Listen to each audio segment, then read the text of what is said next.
Bonjour et bienvenue dans ce 6e épisode de Culture Sang et Or, l'émission hebdo qui débriefe les matchs du Racing et l'actualité du peuple sang et or. Alors aujourd'hui nous reviendrons rapidement sur notre victoire face à Saint-Etienne, encore une victoire, et il sera largement question du derby Lille-Lens dont le coup d'envoi sera donné ce dimanche à 21 h mais qui dans les esprits a bel et bien commencé depuis quelques jours déjà. Et pour évoquer tout ça ce soir à mes côtés, il est éducateur football dans la catégorie senior et c'est sa deuxième parmi nous, c'est Amaury de Monchaux. Bonsoir Amaury. Salut Thomas, bonsoir à tous. Re-bienvenue. Merci. Tu as pris la place de Greg Lallemand, ça va faire... c'est pas évident. Ça va faire parler, ouais. C'est beaucoup de poids sur tes épaules. C'est aussi sa deuxième dans l'émission, on va croire qu'on se plaît bien ici. Il est consultant pour RTL, ce sera la caution journaliste. Aujourd'hui c'est Samuel Duhamel. Bonsoir Samuel. Salut Thomas, bonsoir à tous. Voilà, ravi de t'accueillir à nouveau parmi nous. Il est un acteur majeur de l'ambiance de notre cher Stade Bollaert de Lellis puisqu'il est président des musiciens du COP, c'est Régis Caillot. Bonsoir Régis. Bonsoir à tout le monde, bonsoir. Bienvenue Régis dans l'émission.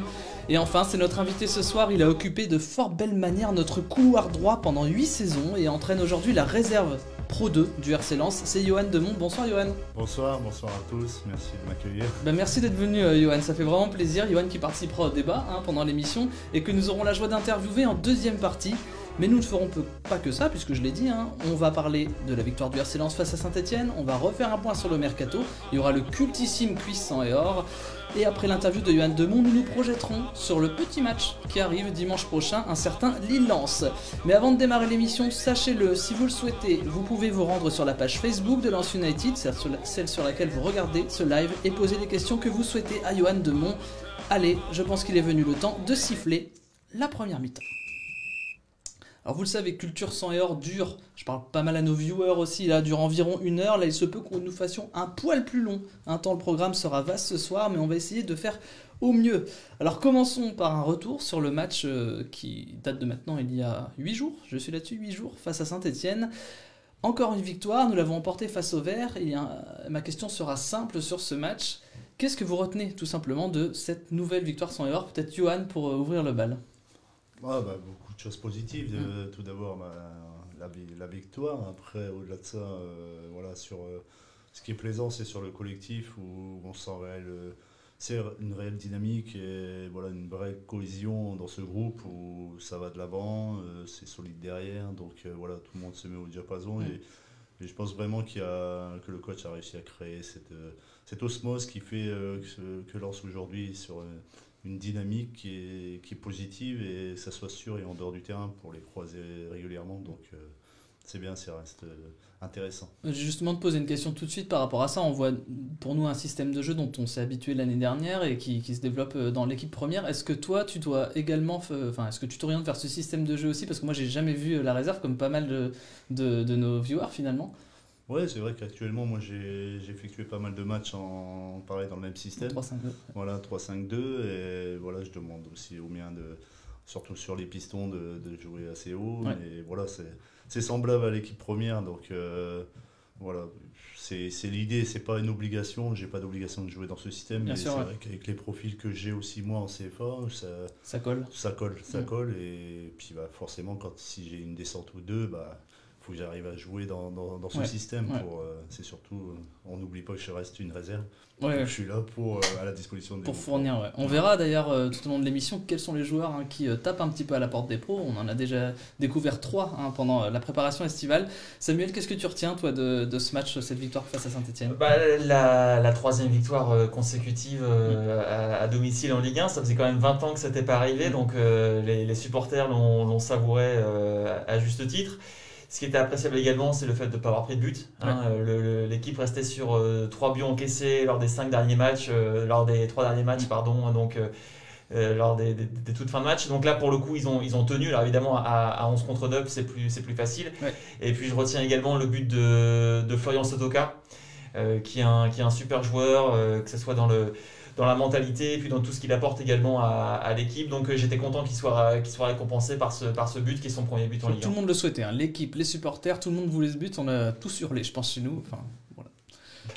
Régis, peut-être pour poursuivre, qu'est-ce que toi tu retiens de ce match face à Saint-Etienne? Nous, maintenant, ce qu'on ressent surtout, c'est pas par rapport au match-là, c'est par rapport au début de saison, c'est le fait que les joueurs mouillent leur maillot. Et ça nous semblait un petit peu bien de le dire parce que pendant plusieurs années, depuis Amiens, ça commençait à être un petit peu lourd au stade. C'était plutôt d'être fier de notre équipe. Là, on est fiers de notre équipe ouais. et l'équipe nous le rend sur le terrain et nous, on le vit comme ça. Donc, automatiquement, on a apprécié la victoire de 0. La dynamique, elle est là. Le seul point négatif, c'est malheureusement la blessure de Ganago. On va y revenir juste après. Voilà. Effectivement, c'est un des faits marquants de ce match. Toi, Amaury, qu'est-ce que tu retiens du coup de... Déjà, comme on le disait précédemment, certes, on gagne 11 contre 9, mais si on fait pas ce début de match-là, si on met pas autant d'allants offensifs, on n'est pas 11 contre 9. Ouais. Donc, je retiens surtout l'état d'esprit de l'équipe, cette volonté d'aller vers l'avant sans cesse. Donc ça, c'est hyper positif. On a une vraie idée de jeu. Donc ça, c'est hyper plaisant. Je retiens aussi le clean sheet. On en avait fait part sur l'émission précédente avec Joe Grady. De se rassurer défensivement, c'était chose faite, du coup. Donc ça, c'est très bien. Et puis les individualités qui continuent à nous tirer vers le haut. Et donc ça, c'est top. Effectivement, tu parlais, parce que souvent on met les cartons rouges derrière la dénomination fait de jeu, mais parfois les faits de jeu sont juste le résultat d'une équipe qui pratique un certain type de jeu, et c'est ce qui s'est passé. On a donc effectivement eu assez vite cette faute de Kolo Kejad, j'arriverai pas à le dire, hein, de toute façon, Kolo, on va dire. Redis, Johan. Kolo Djezag, voilà. Kolo Djezag dans la surface, double peine, carton rouge, blessure d'Ignatius Ganago. Je veux savoir pour vous, quel est le poids de cette blessure sur l'équipe? Est-ce que c'est dramatique ou est-ce que vous êtes rassuré par le banc qu'il y a derrière? Peut-être Samuel pour commencer. Ignatius Ganago, depuis le début de saison, il marche sur l'eau, on va pas se mentir. Voilà, 4 buts, 3 pénaltys obtenus. Et je voyais qu'il faisait partie des 3 joueurs précités pour le titre de joueur du mois de septembre. Ouais. Donc c'est évident qu'il tirait l'équipe vers le haut. Alors évidemment il y a des joueurs qui vont pouvoir le suppléer sur les 3, 4, 5, 6 matchs qui vont venir, mais je pense que ça reste une perte. Alors à quel point, à quel niveau, c'est trop tôt pour dire, mais c'était évidemment c'est un joueur extrêmement important pour Lens depuis le début de saison. On va voir si l'équipe est capable, justement, ça va être un super défi, de voir si l'équipe est capable de le remplacer et avec qualité. Et pour toi, c'est qui le remplaçant naturel ? Très difficile à dire. Enzo Daoud. non, mais je plaisante. Mais, enfin, quoique, j'en sais rien. Mais Johan pourra nous le dire. Disons que là, il y a plusieurs candidats qui tapent à la porte. Banza, évidemment. Corentin Jean, évidemment. Et puis là, il y a le petit nouveau qui vient d'arriver du Paris Saint-Germain, la Kalimundo. Donc ça, c'est Franck Hez qui va gérer tout ça comme un grand. Et puis on peut lui faire confiance. Ouais, c'est vrai que c'est pas facile de choisir ça, hein, surtout pour le derby qui arrive dimanche. Pour toi, Johan, c'est dramatique cette blessure ? J'exagère toujours, j'aime bien. Ouais, dramatique, non, je dirais pas jusque-là, mais c'est vrai que c'est une blessure qui va en titiller un petit peu le groupe, mais voilà, après, il y a des joueurs derrière qui peuvent aussi apporter avec des différentes qualités, je dirais, parce que c'est vrai que Ganago, jusque-là, il est très important dans le domaine de l'effectif, tout simplement, puisqu'il apporte beaucoup de puissance, il fait reculer les défenses, en plus, et voilà, comme on dit, il marche sur l'eau actuellement, donc tout lui réussit, et forcément, ça se sait, et les matchs qui suivent, donc les défenseurs aussi, ça leur permet de prendre un peu plus de distance, puisqu'il y a quand même une qualité de puissance, d'accélération, et ça, voilà, c'est quand on regarde autour de lui, que ce soit Simon ou Sotoka, c'est pas le même profil, donc... Voilà, après le coach va faire en sorte de s'orienter certainement sur d'autres choses, mais c'est vrai que c'est une valeur importante actuellement en attaque. Et là on parle de 4 à 6 semaines d'absence, tu as peut-être plus d'infos que nous là-dessus, sur ce genre de blessure, toi qui as été joueur en plus.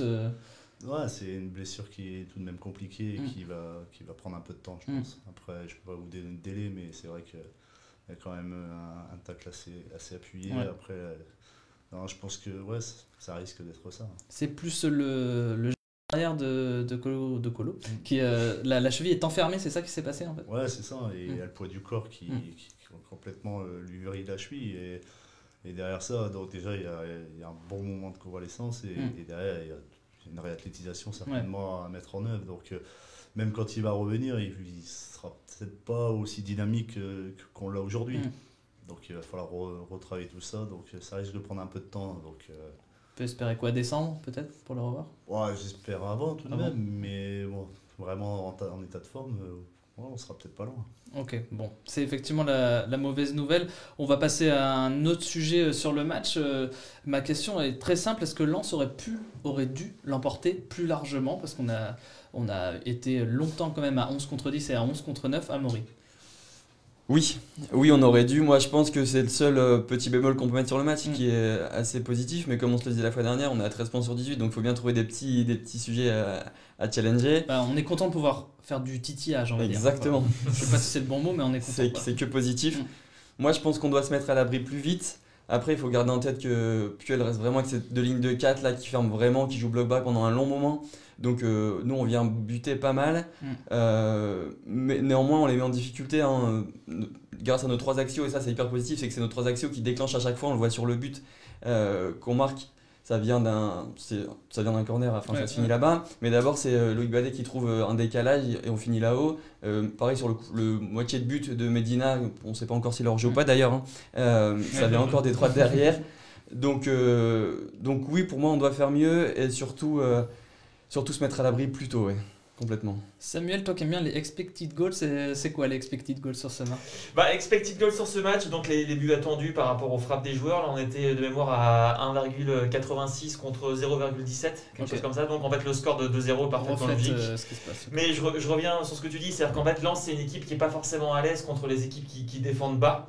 On l'avait déjà vu contre, je crois que c'était Bordeaux qui termine à 10, je dis une bêtise. Non, c'est ça. Voilà, et c'est-à-dire c'est un moment où ils encaissent un but. Donc voilà, quand il y a beaucoup d'espace, des joueurs comme Ganago ou Gaël Kakuta sont très très à l'aise, ils adorent manger les espaces. Contre des blocs bas, l'équipe est un peu plus en difficulté, c'est un axe de progression pour Francaise. C'est peut-être une première leçon qu'on peut avoir de ce match sur le groupe. Toi Régis, tu penses qu'on aurait pu gagner plus que 2-0 ?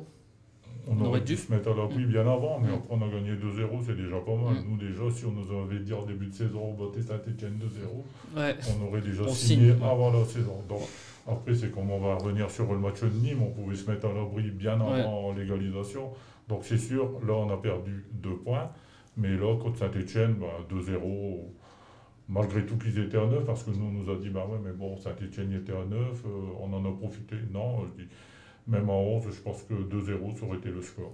Ouais, c'est un peu ce que la pensée d'Amaury, c'était qu'on gérait le groupe stéphanois de manière assez facile, ce qui fait qu'il y a eu des excès d'engagement du côté de Saint-Etienne.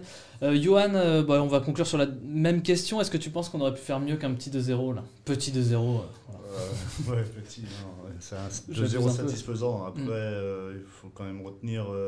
Oui, on aurait pu tuer le match bien avant, mais ce qui est quand même positif, c'est qu'on se crée les situations, les occasions. Et ça, c'est quand même un point positif. Face à un bloc bas, ça n'a pas été facile, mais on s'est créé quand même pas mal de situations, et ça reste positif. Comme c'est 13 points sur 18, j'aime bien le répéter, je crois que je le dis tous les jours en me levant le matin, nous avons 13 points sur 18. On passe au point Mercato maintenant, donc le Mercato s'est terminé il y a maintenant une semaine, donc lundi dernier. Le dernier jour de Mercato a été finalement, j'allais dire assez agité, il s'est passé des choses du côté du RC Lens, puisque Manu Pérez est parti à Grenoble, Gaëtan Robaille à Guingamp, et nous avons eu l'arrivée de quelqu'un qu'on connaît du PSG puisqu'il est venu jouer chez nous, Arnaud Kalimwendo en attaque. Voilà, c'est quoi votre ressenti sur cette dernière journée de Mercato, peut-être Samuel pour commencer?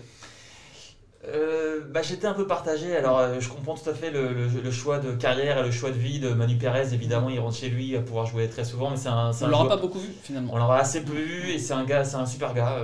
Et puis j'aime beaucoup son style de jeu, donc voilà, j'étais un petit peu déçu. Il y a une question qui me vient aussi, donc peut-être pour Johan par rapport à ça, mais je termine juste sur le bilan. Donc voilà, un peu déçu pour Manu Pérez. Je connaissais assez peu Arnaud Kalimwendo, alors forcément je me suis renseigné sur son profil.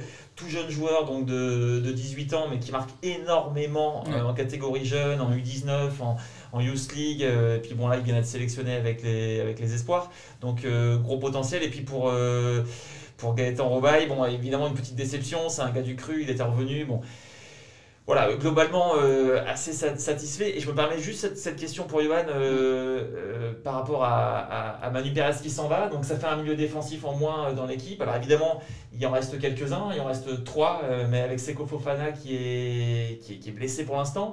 Est-ce que ça veut dire que Franck et toi, vous avez une idée peut-être de promouvoir un jeune dans les semaines à venir?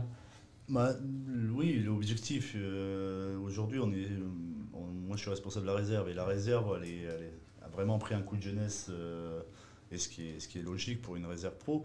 Et voilà, on part sur des profils, et aujourd'hui Manu Pérez, il il a quitté le club et l'idée, oui, c'est de pouvoir amener des jeunes profils qu'on a nous en dessous aux entraînements, titiller les entraînements, s'emprunter de tout ça et pourquoi pas si c'est bénéfique, après le coach fera certainement des choix, mais ouais, l'idée aujourd'hui c'est ça.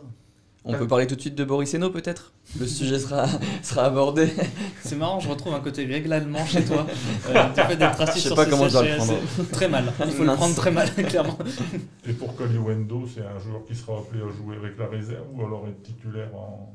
Bah, je pense que voilà, son arrivée, c'est... je veux dire, c'est aussi le fait que Ganogo s'est fait mal pour un petit moment et dans l'urgence, voilà, ils le suivaient. Maintenant, je pense que ça a accéléré son arrivée, ça c'est sûr. Et voilà, pour essayer d'avoir un peu quelque part le même profil, c'est aussi puissant.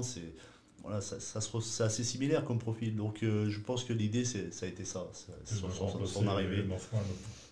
Oui, il vient ici en premier lieu, oui, pour l'équipe. Et tu l'avais vu l'année dernière jouer face à Lens ? Oui, moi je l'avais vu avec quand il a fait de la Youth League avec les jeunes. Okay. Donc il dégage des choses intéressantes. Ça ressemble à Ganago dans le profil, c'est quel genre de joueur ? C'est tanké, c'est solide sur les cannes, ça a des appuis forts. Il a des capacités aussi d'accélération. Ça se ressemble assez, mais voilà. En fait, je ne peux pas le comparer à Sotoka, par exemple. Ouais, voilà. D'accord. Ça se rapproche plus d'un Ganago. Okay. A priori, il est assez clinique dans la finition, Kaliwendo. C'est quelqu'un qui est très très à l'aise dans la surface de réparation. C'est vrai que Ganago, c'est un gars qui est extrêmement explosif. Peut-être que Kaliwendo l'est un peu moins, mais c'est quelqu'un qui est vraiment à l'aise dans le dernier geste en fait. On l'a encore vu ce week-end puisqu'il a marqué avec les U19 de l'équipe de France. Il a ensuite été appelé chez les Espoirs. Donc là maintenant il est chez les Espoirs jusqu'à mercredi, je crois qu'il y a un match mercredi des Espoirs. On verra si on peut voir Arnaud Kaliwendo évoluer. En tout cas ça lui fait une bonne préparation, mais pas une préparation avec le RC Lens. Donc on verra s'il sera au stade Pierre-Mauroy ce dimanche. Pour l'instant le suspense est énorme. Amaury, qu'est-ce que tu penses de cette dernière journée de mercato du côté lensois ? On n'a pas franchement vu venir le départ de Manu Pérez sans le compenser. Ça me permettra de reposer la question à Yohan parce que du coup il n'a pas eu ma réponse. Ah oui, c'est vrai. Ça vient. Mais le départ de Gaëtan Roubaille, moi je pense que c'est positif parce qu'on repense à Franquès qui dit début juillet, je veux 24 joueurs au global. Ouais. Aujourd'hui on en a 29. Donc on est... Alors il y a des points hyper positifs, 9 de nos buts sur les 9 sont inscrits par des transferts des joueurs arrivants, donc c'est forcément hyper positif. Flo Sotoka à 1010e, c'est top, donc ça c'est très bien. On a 6 titulaires à chaque fois qui sont dans le groupe, qui commencent, donc ça, forcément on a une vraie plus-value de nos joueurs qui sont arrivés, donc il y a énormément de côtés positifs. En revanche, une nouvelle fois, on devient exigeant. On met un petit bémol sur le fait qu'on n'est peut-être pas assez dégraissé. Alors après, il y a eu des blessures de Cheikh Traoré, de Charles Bolly. Donc on a peut-être gardé de la profondeur de banc pour ça. Ouais. Mais est-ce on parle en plus de... Alors j'extrapole un petit peu, mais on voit que Mediapro, là, on n'aura peut-être pas les droits TV escomptés. Enfin voilà, il y a une petite problématique qui s'installe. Si le président a actionné tout ça, c'est qu'on le peut. Je ne suis pas comptable du club, donc je ne vais pas me plaindre. Non. Mais voilà, ce petit bémol-là. Juste une dernière chose. On sait que les transferts sont passés de 6 milliards à 3 milliards cette année, donc on voit que c'est vraiment à la baisse avec tout ce qu'on connaît. Chez nous, à Lens, c'est la première fois que la balance est aussi positive. On a investi 19 millions. Alors on ne sait pas combien on a récupéré parce qu'on ne sait pas, par exemple, sur la vente de Real Mendy, si on a récupéré quelque chose ou pas. Ouais. Enfin bref, on est à plus 19, selon moi, mes petites informations. On est à plus 19 millions d'euros chez nous. Ça arrivait 4 fois en 20 ans, j'ai regardé qu'on soit dans le positif, qu'on dépense plus qu'on... Du coup dans le négatif, mais oui. Dans l'investissement, on est à plus 19. Donc il faut quand même dire merci président, merci monsieur Augourlian, parce que c'est des hyper bons signes quand même qu'on envoie pour nous supporters en tout cas. Clairement, alors tu peux poser ta question du coup à Yohan sur Manu Pérez, c'était ça, j'ai déjà oublié, je suis un très sur Boris Hainaut, on dit que le départ de Manu Pérez n'est pas compensé, est-ce que ça libère la place notamment à Boris Hainaut? On vous parlait de dégraisser l'effectif actuellement, parce que c'est vrai qu'il est chargé, mais déjà tous n'ont pas forcément certainement trouvé. En tout cas, le club n'a pas trouvé son compte sur éventuellement un départ, hormis Manu, Gaëtan, Roubaille. Et par contre, après quand on libère comme ça Manu, forcément ça ça permet d'ouvrir des passerelles pour nos jeunes. Et ouais, certainement, Boris sera pas loin. En tout cas, c'est un joueur grand profil, un réel profil. Tu le sens assez mûr, quoi. Ça se rapproche, tout doucement. Okay. On sera peut-être pas loin, oui. Bon, Boris, si tu nous écoutes, la pression monte. Hein non, il est anglophone. Donc, Ah, ça, je laisse tomber. Très bien, du coup, Régis, tu t'es exprimé sur Kalimundo, mais toi, qu'est-ce que tu penses de cette dernière journée de Mercato? Peut-être parler de Robat, qui est parti aussi. Gritan Robat, automatiquement, je pense qu'il était barré au niveau de l'attaque, puisqu'ils ont fait venir Kalimundo, donc automatiquement, c'est la meilleure solution pour lui d'être parti à Guingamp. Il va être parti sans option d'achat, donc c'est un frais. En fait, on pourra l'observer cette année. En fin de saison, on le reverra. Pour Manu Pérez, il avait déjà émis son souhait peut-être de repartir à Grenoble sur le club formateur, puisqu'il est là-bas, donc il est parti là-bas, tant mieux pour lui. Il sera titulaire, il va apporter son expérience là-bas, ça fera tant mieux pour eux. Et de toute manière, je pense qu'il aurait été barré également, parce que derrière, il y a encore Fofana à rentrer également, on l'oublie aussi. Hein. Et puis après, non, moi je fais confiance aux dirigeants parce que je pense qu'à un moment ou à un autre, nous on a toujours dit qu'il faut des joueurs de valeur sur le club. Je pense que Johan va nous ramener des jeunes qui seront susceptibles d'ici à la fin de saison d'inclure l'effectif pro et d'apporter un plus au moins pour cette saison. Si ce n'est pas cette saison, ça sera la saison prochaine. Ok, j'ai mis 5 minutes à réfléchir. Boris, you are under the pressure. Voilà, je le mets. Johan, toi, comment tu as vécu cette journée de l'intérieur? Est-ce que tu es consulté à un moment ou à un autre pour tout ce qui est lié au mercato? Parce qu'on parle effectivement de te prendre une partie de ton groupe aussi de temps en temps. Donc, est-ce que tu es consulté, toi? Oui, bien sûr. Je discute beaucoup avec le coach, avec même ses adjoints, et puis avec Flo Ghisolfi qui est directeur sportif. Non, on a un réel échange. Et voilà, je donne mon avis. Mais après, voilà, la finalité, quand c'est vraiment chez les pros, voilà, on en discute plutôt en off. Et puis après, voilà, sur les besoins et puis surtout sur ce qu'il y a à venir. Donc, à pas mélanger. Pour ça, si on veut créer toujours des passerelles, il faut absolument bien cibler, parce que si on part sur des arrivées chez les pros, et alors sachant qu'on a un profil qui va être là, va venir en fin de saison, si on le bloque, enfin voilà, c'est un calcul à faire quand on part dans le recrutement. Sinon après on se retrouve en surcharge et puis après on ne sait plus quoi faire avec tel joueur ou tel joueur, et souvent après il y en a qui baissent aussi les bras et puis on les perd quoi. Et puis après on se les garde sur le coude, c'est très compliqué. De toute façon, la gestion d'un club, c'est le nerf de la guerre. On en entend beaucoup parler dans toutes les émissions de sport, notamment sur des clubs qui ont plus de problèmes que nous cette année. Je pense à Marseille, Lyon, enfin c'est très très compliqué. On a parlé d'une grande profondeur de banc, en tout cas d'un groupe assez large, plus large que celui que Francaise voulait. Donc Amaury, à ton avis, malgré ça, qu'est-ce qui peut manquer à ce groupe? Qu'est-ce qui peut manquer à ce groupe? C'est Fofana. C'est Fofana en forme. Moi, je pense que c'est vraiment le maillon manquant. Enfin, manquant, on a 13 sur 18, donc tout va bien. Je pense que c'est vraiment là où on peut avoir de belles attentes pour le moment. On a 3 défenseurs centrales qui tiennent vraiment la route, qui sont d'un très bon niveau pour le moment. Des pistons, avec Jo Klos même qui s'est mis là, qui a placé de Clément Chelin, qui est vraiment pas mal.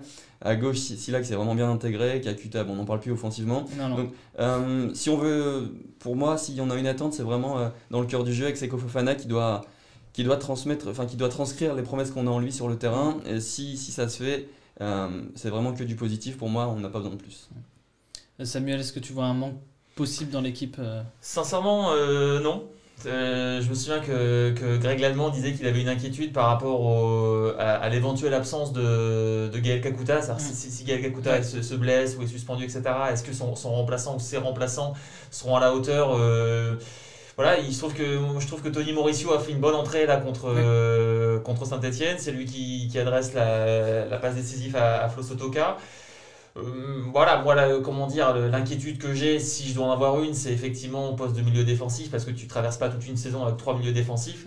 Mais comme Johan Demont fait de l'excellent travail avec la réserve, je suis certain que ça va bien se passer et qu'il y a des petits jeunes qui vont monter. Listen to that, Boris. Là-dessus. Johan, pour toi, qu'est-ce qui peut manquer à cette équipe? Manquer, non, je pense pas qu'il y a des manques actuellement. Je pense que c'est un groupe qui vit bien actuellement. Maintenant, sur le plan def, moi je le trouve très intéressant. Je pense qu'on est vraiment solide avec nos 3 axiaux, nos pistons. Quand on a Klos, on a Michelin, mais je veux dire, il y a quoi avoir un turnover en tout cas au poste.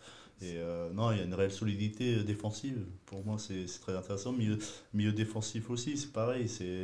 avec il y a KU qui apporte cette expérience, il y a Cheikh qui est solide, et puis voilà, on espère avoir vite sur le terrain Fofana qui, à mon avis, va ramener encore une plus-value voilà, sur la solidité de ce groupe.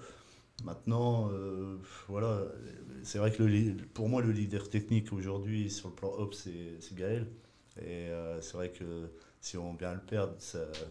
Mais il y a hors dessous, il y a Mauricio, il y a le petit David Pereira aussi.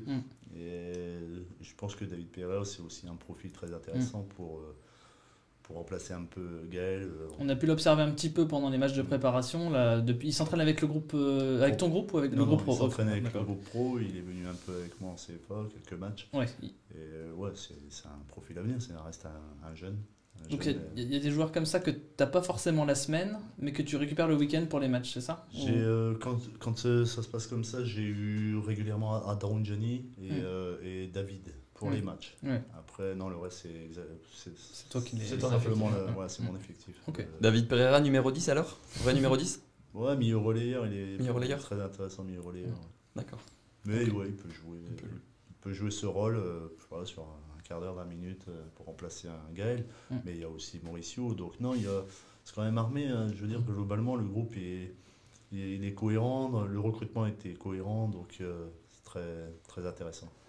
Régis, tu veux peut-être rajouter quelque chose sur cette question? Ouais, moi je dis simplement que moi je pense que, comme dit Johan, on a l'effectif pour prétendre à finir mieux que ce qu'on nous prédisait, c'est-à-dire le maintien. Donc j'ai l'impression que si c'est parti comme ça par rapport à ce qu'on voit actuellement sur le terrain, je pense qu'on peut nourrir des ambitions un peu même supérieures à ce qu'on avait cru au départ. Le point peut-être que moi là, c'est la blessure de Gamago. Gamago. Donc j'espère qu'il sera vite remplacé parce que on a vu qu'on n'arrivait pas à finir les matchs comme à Nîmes ou comme Saint-Etienne, on n'a pas su tuer le match. Là, j'espère qu'on aura un profil d'avancante qui puisse marquer des buts et qui nous mette à l'abri. Bon, déjà, nous ramener quelque chose de Lille. Hein, on verra. Ouais, on verra ça ce dimanche. Justement, on aura une doublette en attaque normalement inédite. On a fait le tour de cette fin de Mercato Lensois. Merci à tous. Et c'est le moment de souffrir un peu, hein, puisqu'on va passer au quiz de la culture sans erreur. Donc, je propose une petite musique de suspense comme ça. On va parler de toi, Johan, un petit peu. Et on va parler de derby dans ce quiz, puisqu'on va éviter de se faire du mal. Mais vous le savez, la dernière victoire dans un derby remonte à la saison 2005-2006, avec une victoire 4-2 à Bollaert face au LOSC. Johan Demont était titulaire, je le dis tout de suite. Ma question sera simple. Quels joueurs ont démarré ce match? Quels joueurs étaient titulaires sur la feuille de match? On va commencer le tour de table par Johan. Tu peux dire ton propre prénom et ton nom de famille, ça passera, mais comme tu veux. Johan Demont. Voilà, ça passe. Samuel? Charlie Tange. Charlie Tange était au goal. Régis? J'allais dire Guillaume, mais non. Si tu as dit Charlie Tange, c'est pas Guillaume mais non. Adjo Vivoco? Non, c'est pas si vieux quand même notre dernière défaite, mais non. Tu perds ce quiz, Régis. Amaury? Je pense que je vais encore faire rire mes potes parce que c'est vraiment pour moi le bac qui blesse les quiz de cette émission. On va dire Hilton. Hilton était là, il était capitaine. Allez. Johan, ça va être plus facile pour toi peut-être, mais pas sûr, on sait pas. Ronan Dindan? Dindan n'était pas là. En tout cas, il n'était pas titulaire. Il n'était pas titulaire. Il n'était pas là. tu perds ce quiz. Samuel? Adama Koulibaly. Adama Koulibaly, effectivement, côté d'Hilton. Amaury? Nadir Belhadj? Ah non, Belhadj n'était pas là, pas cette année-là. Belhadj n'était pas là cette année-là. Non, mais c'est du coup Samuel. Samuel, tu peux confirmer. Non, tu dois même pas confirmer ta victoire. Je vais la confirmer quand même. Et je voudrais simplement appeler Greg Lallemand. Greg, elle est pour toi. À gauche, Benoît Souekoto, Sédou Keïta, Alou Diarra. Ouais. Nous avons devant Cousin et Pierre-Alain Fro, Joussier et Thomer. Merci Greg Lallemand. Joussier et Thomer, mais c'est parfait. C'est parfait, bravo Sam, tu mérites amplement ta victoire. Greg a une bonne excuse pour ne pas gagner cette fois, c'est qu'il n'est pas là. Hein, mais encore une défaite pour Greg Lallemand, il faut quand même le dire, hein, il faut quand même le signaler. Une superbe victoire pour Samuel. Greg, si tu te faisais des cheveux blancs, toi qui nous écoutes de là-haut, eh bien tu peux t'en faire encore plus car Samuel débarque dans l'émission. Nous, on va faire une petite pause pour se mettre de nos émotions. On se retrouve juste après pour interviewer Johan Demont et pour parler de ce petit match. Lille-Lens à venir ce dimanche. A tout de suite.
Et bienvenue pour cette deuxième mi-temps de Culture Sang et Or. Alors dans cette deuxième mi-temps, je l'ai dit, on donnera un large moment à Johan Demont et dans le cadre d'une interview, et on parlera du prochain match face au LOSC. Pendant la pause, on a discuté un petit peu, j'ai parlé de la dernière victoire du RC Lens en 2005-2006, et Samuel m'a fait remarquer que j'avais totalement oublié qu'en Coupe de la Ligue, on avait battu le LOSC, un but de Pieroni au stade de la Licorne. Alors si vous vous en souvenez pas, vous pouvez rechercher tout ça sur internet. Peut-être que la semaine prochaine, je me demanderai quelle était la composition à l'époque.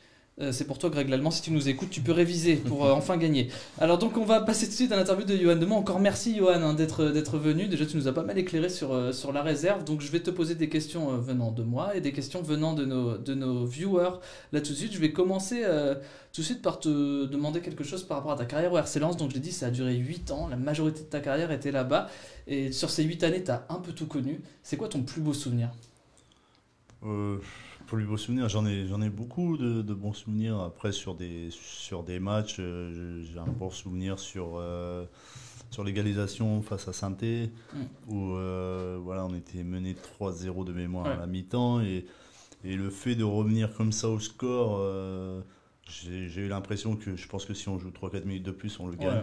Et il y a une explosion au stade et ça reste très marquant. Ce genre de situation, c'est des matchs qui vraiment à vivre, notamment en plus à Bollaert.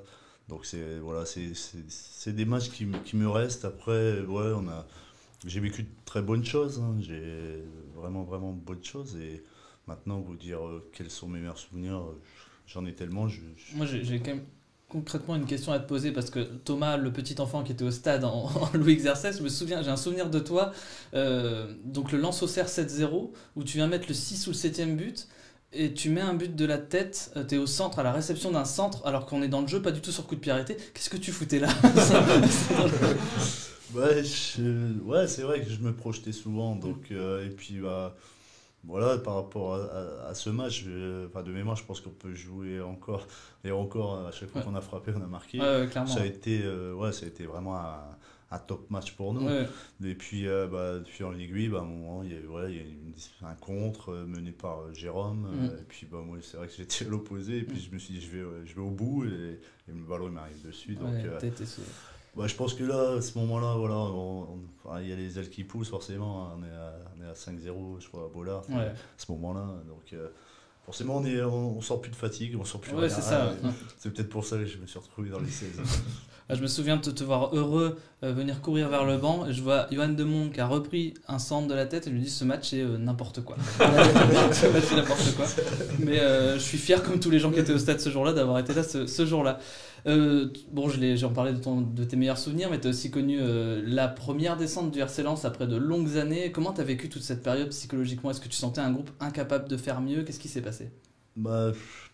C'est pas le groupe qui était pas capable, c'est pas les joueurs, c'est tout ce qui a été autour, c'est tous les entre guillemets les clans qui a pu se créer, les problématiques, certaines personnes qui auraient dû à un moment donné intervenir et ils n'ont pas fait. Et donc forcément ça nourrit beaucoup de problématiques au sein du vestiaire.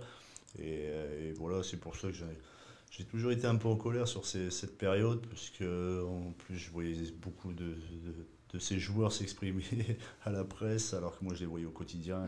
Et c'est ça qui me faisait mal. Et après beaucoup de tension, beaucoup de nervosité. C'est des saisons compliquées et il a fallu la vivre. Et puis moi je me suis accroché, j'ai voulu rester parce que moi Lens ça a toujours été un club pour moi très très important. En tout cas, c'est le club qui me faisait rêver. Moi, je suis Valenciennes à la base. Donc, quand j'ai eu l'opportunité de venir, ne serait-ce qu'à Bollaert chez les petits, quand j'étais petit, je venais. Sinon, j'allais à Valenciennes à l'époque, c'était moins loin. Mais donc moi, cette situation, ça a été très dur à vivre.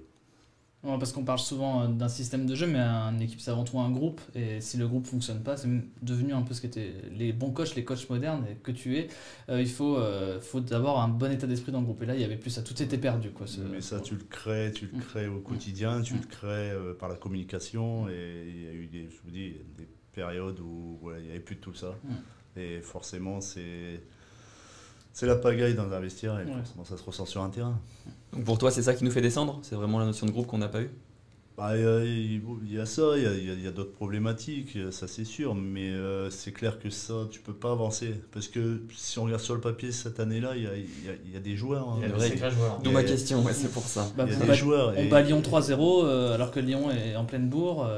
Il se passe plein de choses. Oui, quoi. mais même si on prend l'effectif de cette saison-là, tu peux pas descendre avec un effectif comme celui-là. Sauf que forcément, quand ça tire de partout, c'est compliqué. Notamment quand Giroud est parti, qu'est-ce que vous êtes dit dans le vestiaire? Est-ce que... voir ce que tu peux dire, hein, mais... Moi, on ne s'est pas dit grand-chose. Ce qui est sûr, c'est que cette année-là, il fait venir quand même pas mal de monde. Ouais. Si je fais un comparatif aujourd'hui avec les arrivées qu'il y avait à cette époque-là, il n'y a pas photo. Et la problématique, elle est là. Il a fait venir beaucoup de joueurs. Il y a même des joueurs, je sais pas, qu'on n'a peut-être même pas vu à Bollard. Kalou qui était parti très vite. Ouais. Voilà, donc Kalou, il est arrivé, il a posé ses bagages. Ça faisait 1 an et demi, je crois qu'il ne jouait plus à Paris. Bon, il est arrivé parce que je pense qu'il a connu à Auxerre à l'époque. Mais bon, c'était plus le même Kalou. Et puis dès que, par exemple, Giroud a quitté le club, lui, il n'a pas cherché, il a suivi. En tout cas, pour lui, il s'est mis... Moi, j'ai quand même souvenir de le voir dans l'infirmerie et le lendemain de ça, je me dis, t'es blessé. Bon, voilà. on voit dans quelle mentalité il est arrivé chez nous. Ouais. Donc voilà, ça, d'autres. Et toi qui Kanga portes Calais, on le prête 3 mois après. Il nous a coûté 6 millions, hein. Un Ganago. C'est notre unité de mesure maintenant. Donc, un Ganago. Quand tu crées autant de dépenses sans retour sur un terrain, ça devient compliqué. Voilà. Et toi qui justement porte le RC Lens dans ton cœur, on le sait tous, on le voit tous, la preuve tu dis encore. Comment ça s'est exprimé pour toi quand tu voyais des joueurs pas du tout concernés par le projet? Bon, moi j'ai souvent eu de la colère. Hein, voilà. Après j'en ai voulu pas mal. Je vous dis, à des gens qui faisaient partie du staff et qui laissaient faire pour pas mal de fois. Et puis après il y avait aussi des problématiques déjà au sein du staff, tout simplement. Parce qu'à un moment donné, il y a toujours la même question, on me la sort souvent, mais à un moment donné, il faut dire les choses, parce qu'il y en a beaucoup qui... déjà, ils ont fui le bateau, ça c'est sûr, et puis voilà, donc... non, je pense que les gens n'ont pas été corrects, ça c'est sûr. Et puis quand il fallait intervenir, il y a des moments où il faut intervenir, ils ne l'ont pas fait. Et puis voilà, ils ont mis les voiles, tout simplement.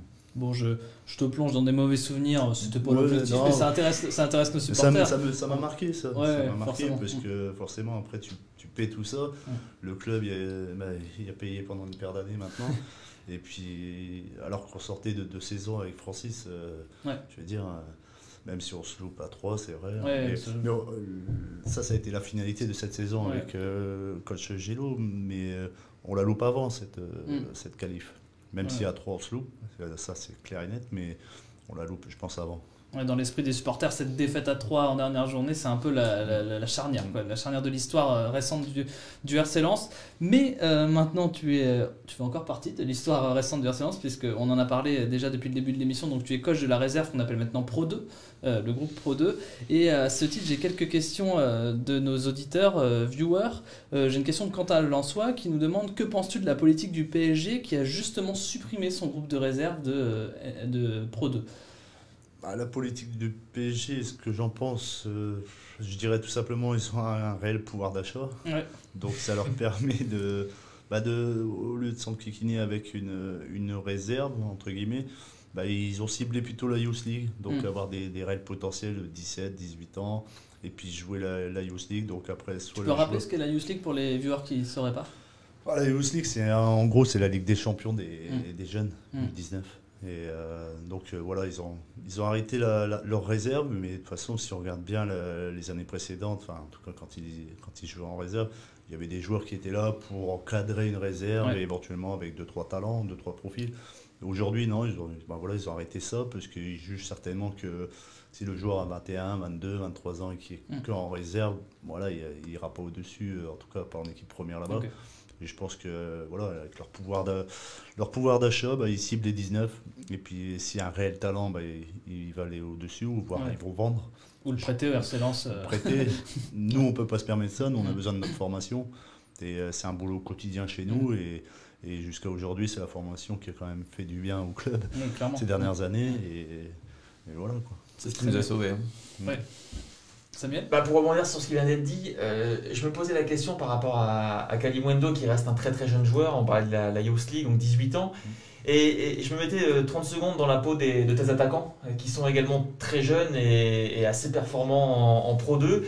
Est-ce que c'est pas difficile pour un jeune joueur de ton effectif qui a 18-19 ans de voir arriver un joueur globalement du même âge mais qui passe directement en équipe première?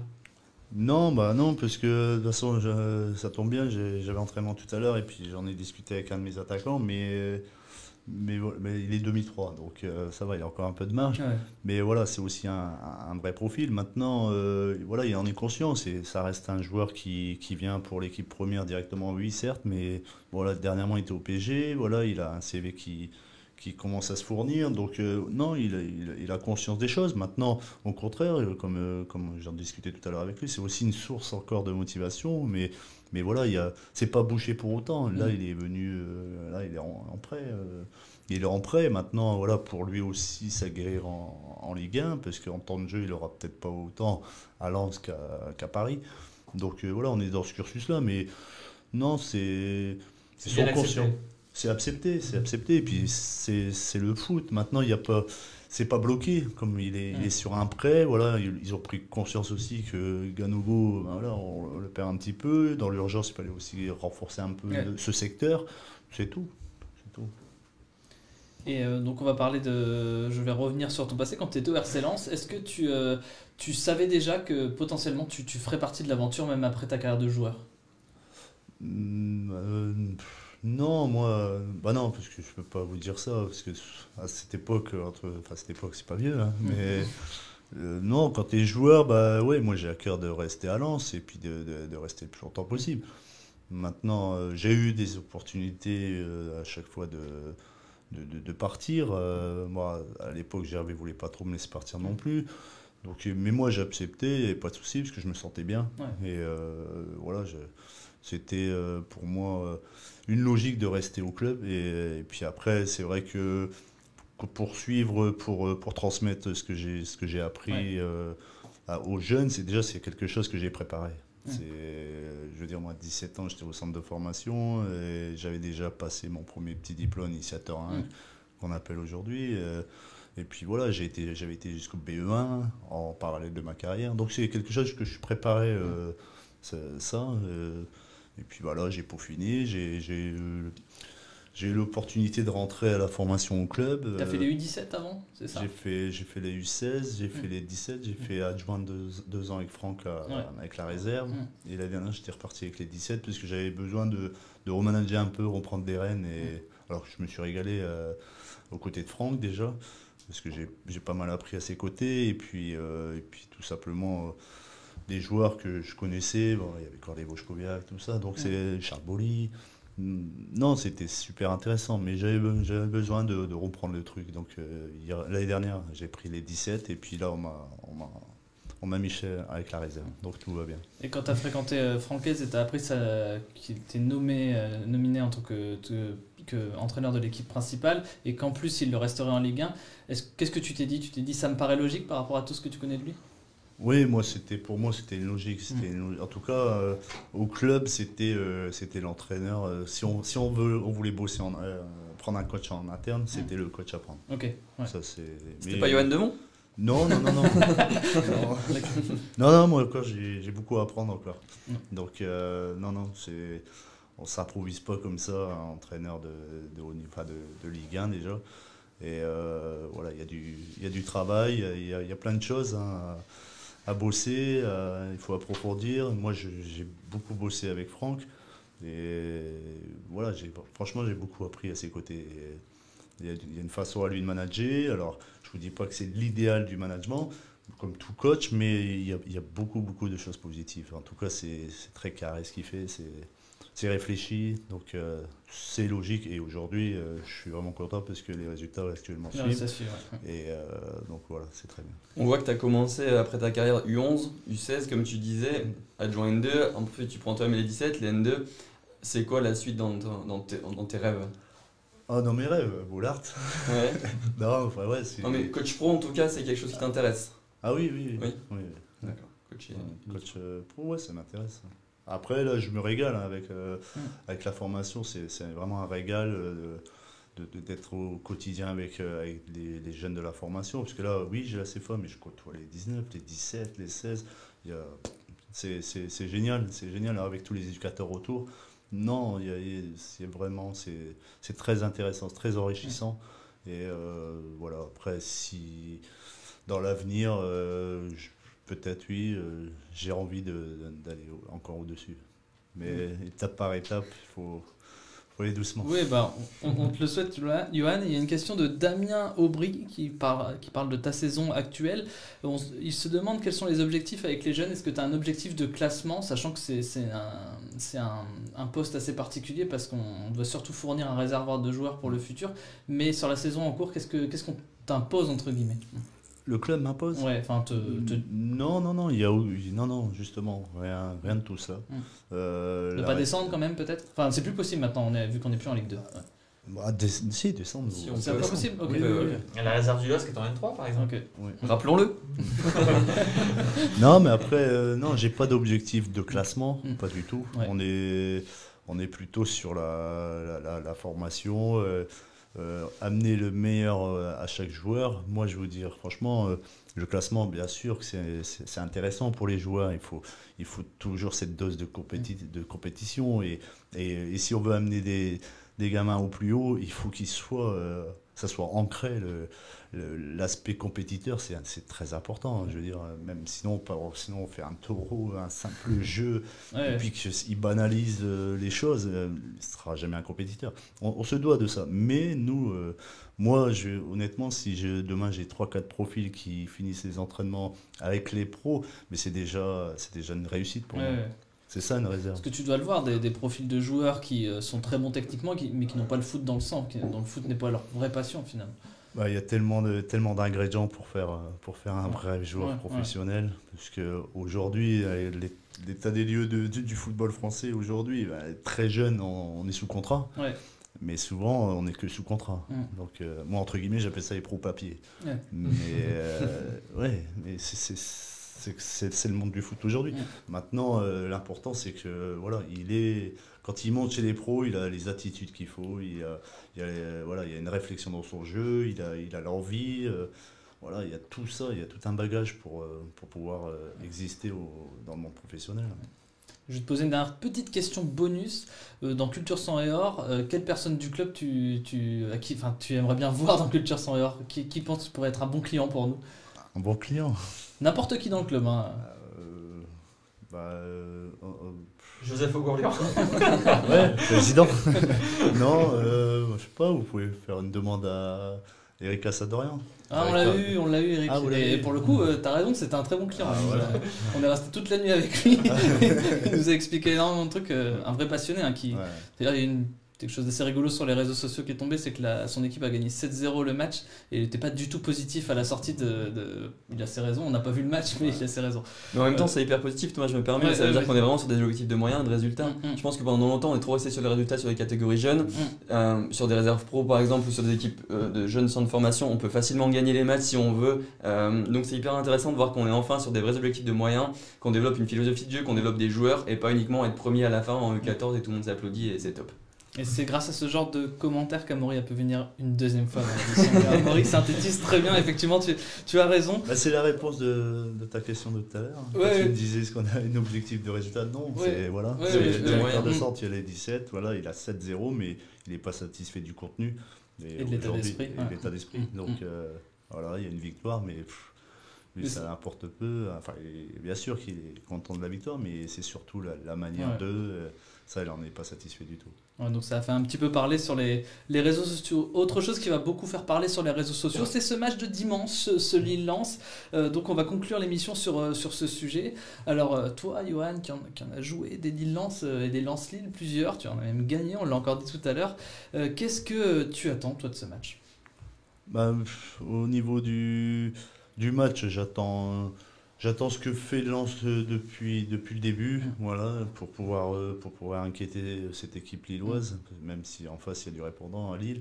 Mais au-delà de tout ça, j'aimerais vraiment que ça reste une vraie fête, un vrai derby, que ce soit au stade, malheureusement, il n'y aura pas la possibilité d'avoir ce stade plein. Donc il y aura 1000 supporters, ça vient de tomber, voilà. Même pas 5000 mais 1000 supporters. Ce que je souhaite vraiment, c'est que tout se passe bien, que ce soit en dehors du terrain, enfin en tout cas avec nos supporters, parce que c'est important pour véhiculer une belle image, et puis surtout, voilà, il faut que ça reste quand même une fête. C'est notre derby, c'est vrai que c'est un peu, on parle souvent des classicos, mais nous c'est réellement c'est le nôtre, c'est vraiment notre classico, mais il faut voilà qu'il y ait l'intensité, voilà, avoir une bonne gestion des émotions, ça c'est sûr, parce que forcément quand on joue un derby on est appelé à ça, mais vraiment que ça soit vraiment une fête en dehors aussi, c'est ça qui est important. Samuel, qu'est-ce que tu espères? Ouais, je vais rebondir sur ce que disait Johan, c'est-à-dire que sur le terrain, effectivement, on a une équipe de Lens qui, pour reprendre l'expression de Franck Hez, là, qui met pas le bus devant le but, donc voilà. A priori, Lens est inférieur à Lille, en tout cas, quand on regarde les deux effectifs, mais la force de cette équipe depuis le début de saison, c'est qu'elle joue sa chance à fond. Franck Hez, il a une stratégie qui est très claire et tout le monde le suit, donc voilà, on peut espérer que ça soit la même chose. Et puis si le Racing joue comme ça, il y aura peut-être une bonne surprise à la fin, c'est ce qu'on a vu depuis le début de saison. Et puis je rebondis également sur ce que tu disais, Johan, sur l'esprit fête. C'est vrai qu'on a vu depuis quelques jours déjà que c'est en train de monter entre les différents supporters. Je peux tout à fait comprendre que voilà, c'est une rivalité qui dure depuis des années et des années, mais surtout voilà, que ça soit dans une forme d'humilité. Lens, c'est un club qui revient de Ligue 2, qui a beaucoup souffert ces dernières années. Alors évidemment, en face, c'est le grand rival, mais Lens, de façon de manière générale, Lens performe quand Lens est dans une forme d'humilité, de travail et d'abnégation, toutes les valeurs qui ont été rappelées par Johan. Et c'est valable pour les supporters. Et c'est valable également pour les supporters. Donc il ne faut pas jouer à ceux que les Lensois ne sont pas. Il faut rester humble, il faut rester dans le travail. Et puis généralement, quand on est comme ça se passe bien. Donc à un moment donné, il faut aussi se poser les questions. C'est un beau résumé. Régis, toi, qu'est-ce que tu attends de ce match? Je vais être plus bref que ça. Moi, je vais dire, on va là-bas, j'espère pour gagner carrément. Pour mettre fin un peu à la disette qu'on a depuis pas mal d'années. Ouais. Par rapport à ce qu'il dit Johan sur la fête et la convivialité, là j'ai un gros doute parce que nous, en étant en Marais, j'ai pas l'impression que le climat va s'apaiser avec les Lillois d'ici bien des Après, ça peut être excessif et il se passe beaucoup de choses, du moment qu'il n'y a pas de violence, c'est le principal. Dans n'importe quel club, moi j'ai joué dans des petits clubs, dans des petits clubs locaux, il y a toujours une rivalité locale quand on joue contre une ville voisine ou un truc comme ça c'est normal. Des noms d'oiseaux, il y en a toujours eu dans les derbies. Moi je suis à Lille depuis, j'ai fait le dernier derby à Grimaud-Préjoris, après on est passé à Henri Joris, après on est passé à Grimaud-Préjoris, donc ça remonte à pas mal d'années, dans les années 70, donc c'est vrai que ça fait quand même pas mal de temps. Il y avait toujours de la rivalité entre Lens et Lille. C'était même le meilleur des derbys. Valenciennes, ça n'a jamais été le même derby. Boulogne, pas pareil non plus. Mais avec Lille, ça a toujours été le derby à gagner. Il y a toujours eu une grosse rivalité entre supporters. Mais là, maintenant, c'est devenu un petit peu méchant. Les gens, ils attendent le derby. Peut-être même pas pour le derby, mais pour en découdre entre eux. Parce qu'il y a des groupes qui vont se rencontrer. Là, faut pas croire. Faut espérer que non. Pareil que non, on verra. En espérant que l'initiative lancée par les différents groupes de faire l'animation tout le long du trajet se passe très très bien. Voilà. Ça, ce serait un bel élément de fête. Juste peut-être une petite question, Régis. Est-ce que t'es pas un peu triste de ne pas pouvoir mettre en musique ce match, même si bon, à l'extérieur c'est peut-être un peu moins une grande organisation enfin c'est une grosse organisation, mais c'est peut-être un peu moins grand que chez nous. Est-ce que t'es pas triste de ne pas pouvoir représenter le RC Lens automatiquement, là, si, à chaque fois on fait le derby. Quoique le dernier derby, ça s'est très très mal passé. On est rentré à 35 minutes. On est rentré, Lens y menait à 0. On est rentré juste à l'égalisation de Martine, Martine, un truc comme ça. Martin. Martin, ouais. Donc, il fallait pas rentrer en fait, Régis. Ouais. Donc on est rentré au moment-là, on nous avait parqué sur le parking d'Auchan à Fâche, un truc comme ça. Et on est rentré, le match était commencé depuis bien pas mal de temps. Donc, et puis même maintenant quand on va à Lille, on n'a plus le droit de faire les instruments de musique, on n'a plus le droit de faire de musique quasiment dans beaucoup de stades. Donc, non, on va regretter simplement de ne pas voir le derby, mais on fera comme tout le monde, on regardera la télé. C'est dimanche à 21h. Et toi, Maurice, devant ta télé, qu'est-ce que tu attendras de ce match? Moi, j'attends qu'on reste fidèle à nos principes de jeu, qu'on reste nous-mêmes, qu'on aille là-bas avec nos armes. Après, le résultat, qu'on puisse continuer cette série, oui, ça serait top. Mais en tout cas, qu'on reste nous-mêmes, qu'on soit qu'on soit fidèle. Je suis curieux de voir ça, comment le coach va gérer, parce qu'on sait qu'il est parfois un peu pragmatique, il s'adapte aussi à l'adversaire, donc comment il va gérer ça, ça va être intéressant à voir. Qu'on soit dans la gestion des émotions, comme le disait Yohan exactement, parce que c'est vrai que notre équipe a tendance à faire déjà beaucoup de fautes en temps normal. On est à 18 fautes de moyenne, je crois, ce qui est quand même assez élevé en Ligue 1. Donc attention à bien gérer les émotions. On sait que nos arrières centraux sont des bons clients sur les cartons. Donc Joe Grady était la semaine dernière, on l'a prévenu. Hein. Ouais. Attention Jonathan, on compte sur toi. Ça, il jouera, ça fait plaisir. Il jouera, c'est déjà une très bonne chose. Et puis enfin que l'offensif entrant, donc on ne saurait pas si c'est Simon Banza, Corentin Jean ou peut-être même Arnaud Kalimundo. Peu importe, mais en tout cas qu'ils se mettent au niveau et qu'ils montrent qu'on a une vraie profondeur de banc dans ce domaine-là aussi. Et si tout ça se passe, écoute, ce sera top. Voilà, ce sera bien. Moi, je mets une petite pièce sur Bayala titulaire. Je le tente. Oui, c'est voilà. Sur Betclic, ça vaut pas mal. On va faire juste, avant de se quitter, un tour des pronos. Donc, Amaury, tu peux reprendre la parole. Tu penses que ça fera combien ce match ? Alors, j'ai la place de Greg Lallemand autour de la table, donc ça m'inquiète un peu parce qu'on sait que c'est le top du 0 Paris. Oui. Moi, malheureusement, je pense qu'on va arrêter notre belle série et qu'on va perdre 2-1. 2-1, ok. Régis. Moi, je vais faire le même score, mais à l'envers. 2-1 pour Lens. Voilà. Une petite victoire de Lille, 1-0. 1-0 pour Lille. Johan. 2-1 aussi. 2-1 pour Lens. Bah oui. Bah oui. Non, mais je crois qu'ils veulent éviter d'attiser le mauvais sort ou l'inverse. Je sais pas comment on dit dans ces cas-là. En tout cas, merci Johan d'être venu, d'avoir répondu aux questions de manière si sincère. C'était vraiment très très intéressant. Merci beaucoup Johan. Bonne chance pour cette saison avec la Pro 2. J'ai du mal, la Pro 2. On te souhaite le meilleur classement, même si c'est pas ça l'objectif. En tout cas, nous apporter des pépites dans le groupe, on verra tout au long de l'année. Et bravo pour ce travail. C'est qui ton adjoint du coup maintenant ? Non, j'ai pas d'adjoint. T'as pas d'adjoint, c'est bon. Oh, c'est magnifique. Tout seul, en plus comme un grand. Mais je bosse avec Jonathan Catalano, qui est mon préparateur, et Lauricella Jean-Pierre, responsable des gardiens. On connaît bien, ouais, c'est Lens. Ouais, d'accord, ok. Bon, on les salue aussi. Samuel, encore merci d'être venu. Au plaisir. Merci pour ce pronostic, on espère qu'il ne se passera pas. Régis, merci beaucoup. C'est moi qui te remercie. Et Amaury, merci d'être venu donc pour cette deuxième fois tous les deux. Merci beaucoup. On va remercier tous les gens qui préparent derrière l'émission. Évidemment, Baptiste, Mathieu, Sylvain qui vient souvent soutenir l'émission, Greg qui n'est pas là. On se dit à la semaine prochaine avec les 3 points. J'espère qu'on aura les 3 points. Je souhaite de tout cœur, j'en rêve la nuit. On verra bien. On en reparle en tout cas la semaine prochaine, lundi prochain. Et pour se quitter, je vous propose une formulation mais qui sort un peu des sentiers battus, qui est un peu folle. Je sais que je suis un peu foufou. Allez, Lens.